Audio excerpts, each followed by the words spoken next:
Hello there friends and welcome. Today we have yet another Pathfinder Wrath of the Righteous guide still about the latest DLC, A Dance of Masks. This time we'll be going with the new best DLC items. And there's a lot of great stuff here, including the best new items for a lot of slots and many builds. Now, as you might have expected, a lot of these items come from the new festival area in the DLC, especially from the festival shopkeepers. They are kinda hard to find. I mean, it's just that they are generic shopkeepers, right? They aren't really named, but they do sell a lot of stuff and you have multiple ones as you can see here. The best one I think is right at the spot, so the upper left corner. And we have, first, the Jester cap. It is a headband of mental perfection plus 6, so plus 6 to charisma, wisdom, and also intelligence, which is close to the highest amount, plus 8. And it's best used on a Magic Deceiver, which is a new Arcanist archetype, because whenever using a fused spell, you'll get a plus 2 increase to your DC. Lastly, you also have a plus 5 competence bonus to persuasion when bluffing, which is nice because the Magic Deceiver has some skills that depend on bluff. Most importantly, the Jester cap actually has the appearance of a top hat, which is great because, well, the Trickster portrait is all about wearing that. It definitely fits a Trickster, and you know, you might just like having a top hat on your character, especially because the previous item that was a top hat, the Professor's hat I think, remains a Kingmaker exclusive. As a matter of fact, I don't know why these items are still stuck in Kingmaker. I would personally love if there was a special merchant in Rev that sold Kingmaker exclusive items. I mean, they're already in the game's files, right? Anyways, as far as the users of this hat, even if you aren't a Magic Deceiver Arcanist, it's still a headband of mental perfection plus 6 and you can never have enough, even if it's not going to be the best item by itself. Second, we have the Grand Festival Cloak. It's a Cloak of Resistance plus 7, so higher than the usual, which is plus 6. That also grants you a plus 5 circumstance bonus on bluffing. Last but not least, speaking about circumstance, it also provides a very nice plus 2 circumstance bonus to charisma, something you can't really find anywhere else. Therefore, the Grand Festival Cloak most likely will be the new best cloak for any charisma focused character, if you really want to min-max your charisma, of course. We also have the Robe of Magma. Not a particularly good item, I'm afraid. Okay, makes you immune to fire, but you have other ways of doing that. Then 3 times per day as a standard action, and this is what I think kills these robes for me, because you know, a standard action kinda eats all of your attacks and a spell you would cast in the same turn, so you can't combine both. Anyways, the effect itself you get from a standard action isn't that good. You conjure a great burst of magma that will deal 24d6 points of fire to all creatures with a reflex saving throw and continues for 3 rounds. The DC at least can be decent enough. It's just that 24d6 is a very low amount for this point in the game when you're mostly fighting Mythic demons with higher than 1000 hit points.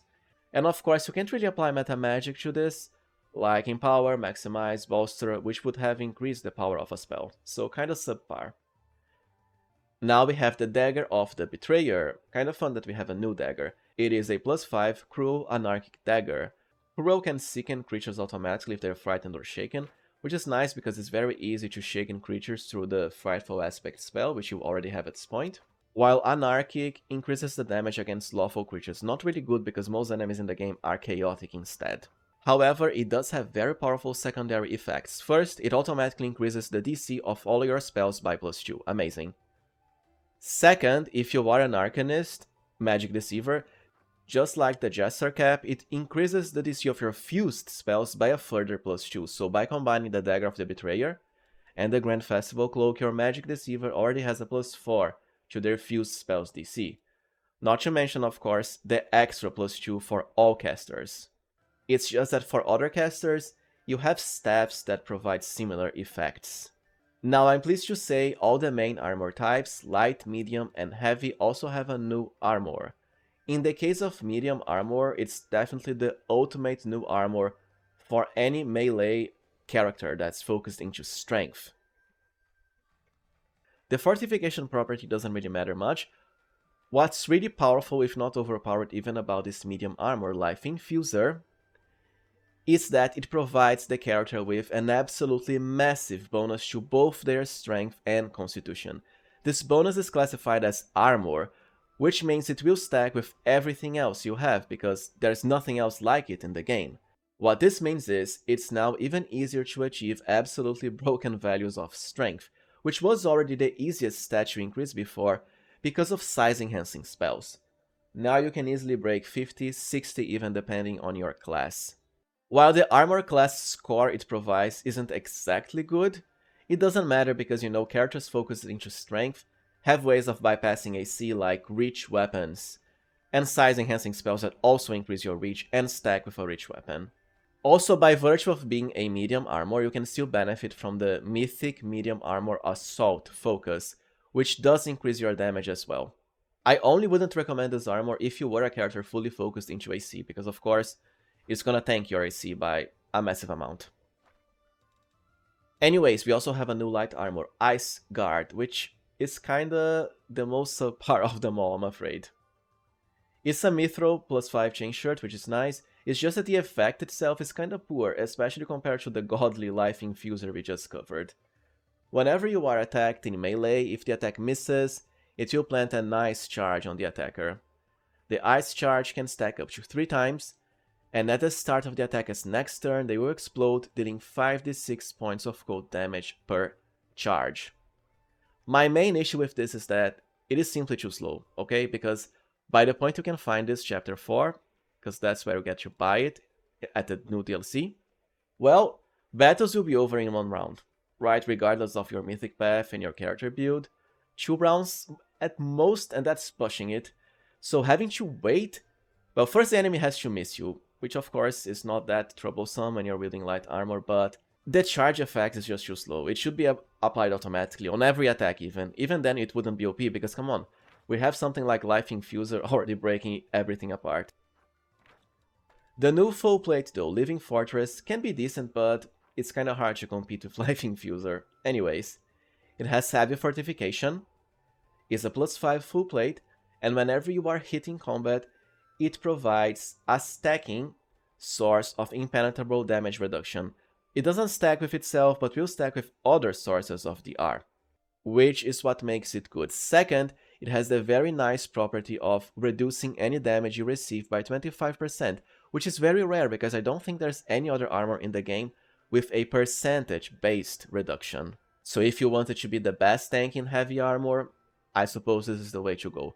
Once again, it's really hard to compete with Life Infuser's OP bonuses to both strength and constitution. This is just one merchant, we still have other nice items. The blacksmith here, for example, to the right, can provide you with pretty much the best Sawtooth sabers in the game, which are the new weapon type, handcrafted for the Mantis Zealot archetype, as I've just covered in my best archetypes guide. I've already explained this before, but Sawtooth sabers are essentially light, finessable weapons that have the same damage range as a longsword, so quite good. And the unique ones you can find here are very powerful, especially Praying Killer and That Which Bathes in Blood, both of which have amazing synergy with one another. So Praying Killer is axiomatic, the best property because it's extra damage against all demons, with also a very nice +2 untyped bonus to attack rolls. Now whenever you hit an enemy that was already hit with That Which Bathes in Blood, so they're meant to be dual wielded together, you get to make a Persuasion Intimidate check to instantly demoralize enemies as a free action. This effect by itself isn't really that good at this point. However, the +2 untyped bonus to attack rolls is great. The best effect actually comes from That Which Bathes in Blood. It is necrotic, so extra damage against everything that's not undead. And here's the best part, whenever you attack a chaotic enemy, all demons, all the toughest enemies, they are automatically considered flat-footed. Amazing because they changed the way the Shatter Defense's feat works now. But this is automatic, and flat-footed enemies have way less AC. Another very funny fact is that if you attack an enemy you already attacked with Praying Killer, your That Which Bathes in Blood attacks will automatically ignore the enemy's armor and shield bonuses to AC. Very powerful as well because remember, they are already automatically flat-footed. It's important to note that a lot of the toughest demons in this game do have bonuses to armor and shield AC, even if they don't look like they're equipped with armor. So this weapon is essentially amazing, especially when combined with Painkiller, of course. Definitely the best way of dual wielding the new Sawtooth Saber weapon. You also have a few other generic Sawtooth Sabers here, it's just that I don't think they will match with Painkiller and that which bathes in blood. Now, while these aren't exactly new items, the Jewelry Trader here has extra copies of other powerful items you can already find, especially Amulet of Mighty Fists, +5 for your pet menagerie, and also Greater Kinetic Diadem for kineticists.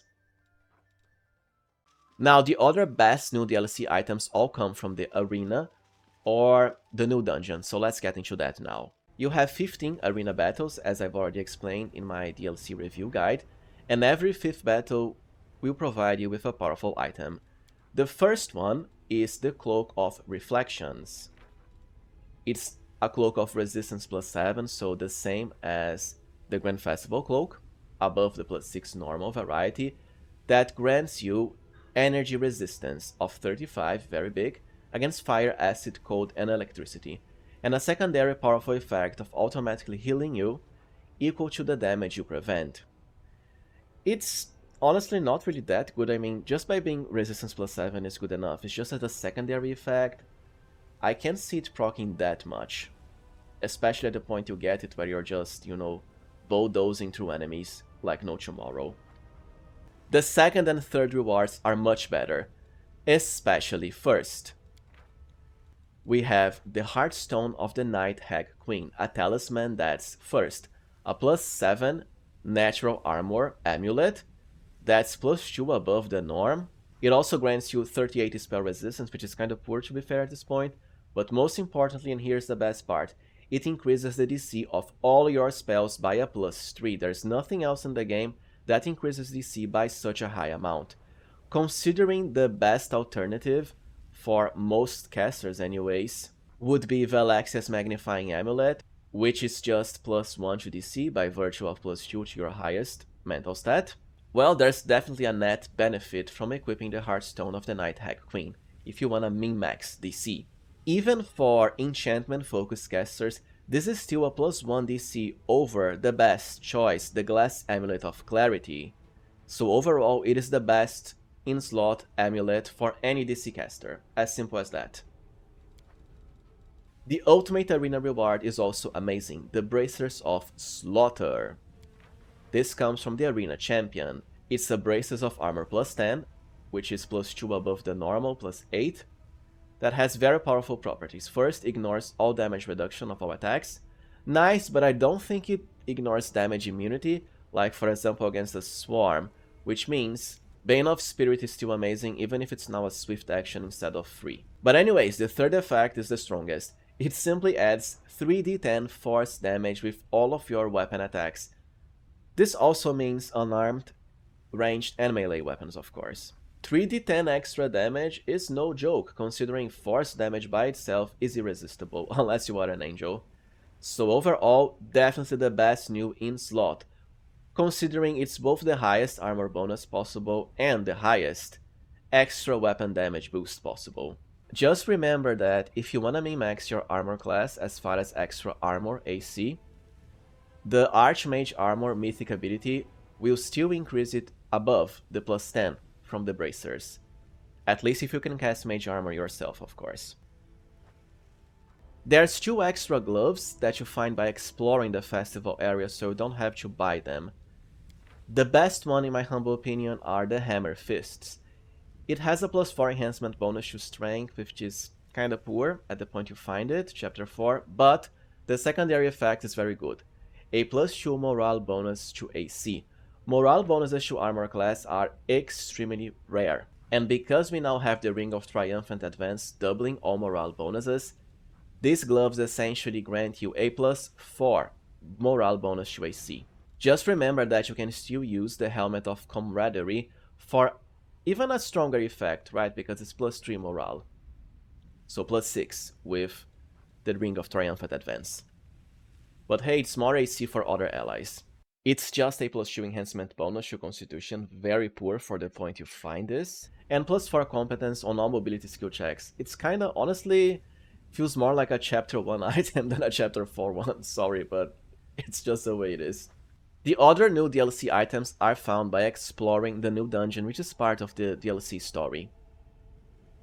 First, we have one of the new ultimate staffs, the Sin Mage's Staff.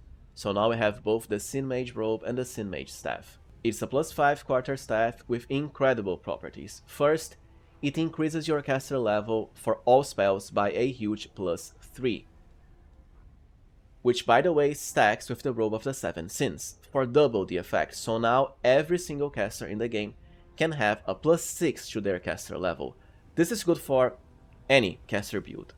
For the merged Mythic characters like Angel or Lich, it means their ultimate spells like Storm of Justice or Negative Eruption and Feast of Blood now deal even higher damage.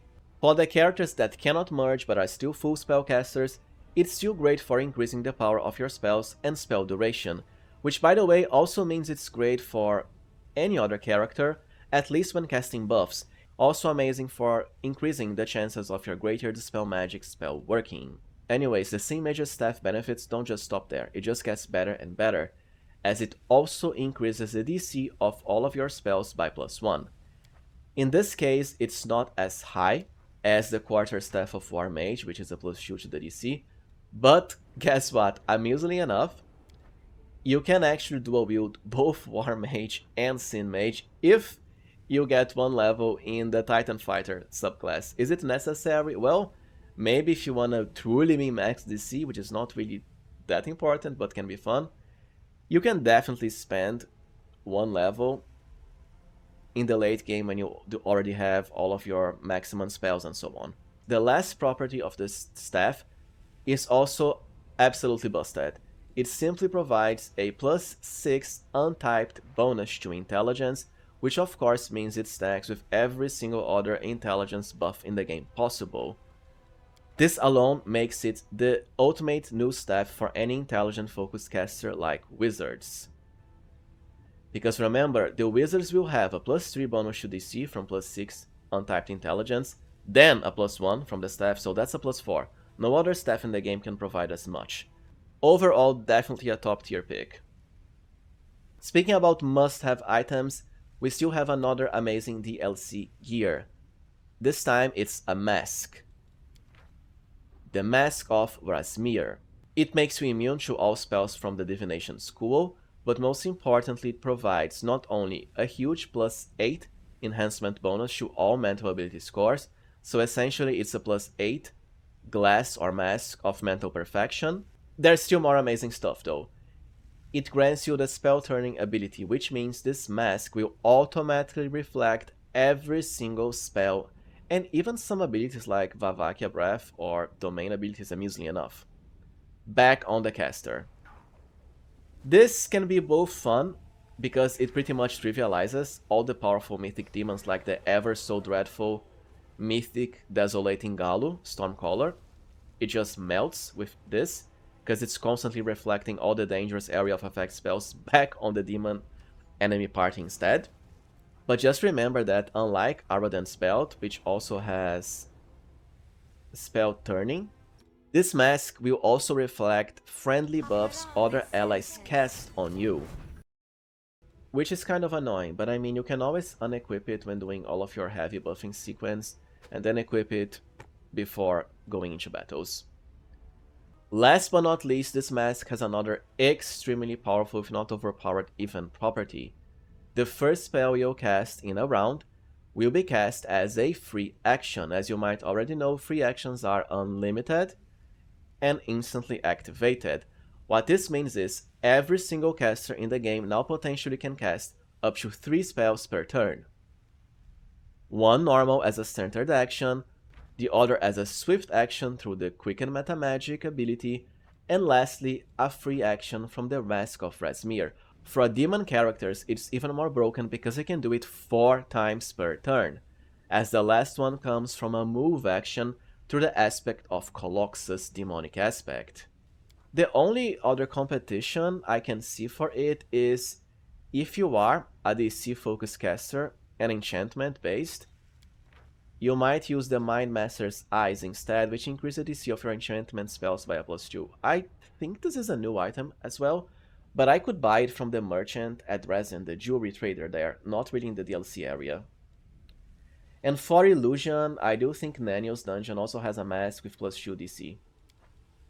Now, I'm not sure if I missed it, or if it's just in the game's file but you can't actually get it legitimately, but Toybox also makes a reference to a Ring of Razmir, which is meant to make all of your spells intensified and piercing. We'll get to that once we cover the new meta magic feats. And is also a +8 mental perfection ring. I couldn't find it in the game. Maybe it's because I chose to pick the mask instead, I'm not sure. Feel free to notice me in the comments if you actually got this ring. Lastly, I'm not sure if these are DLC exclusive or added in the latest free patch for the update, but we can also get Pearl of Power items.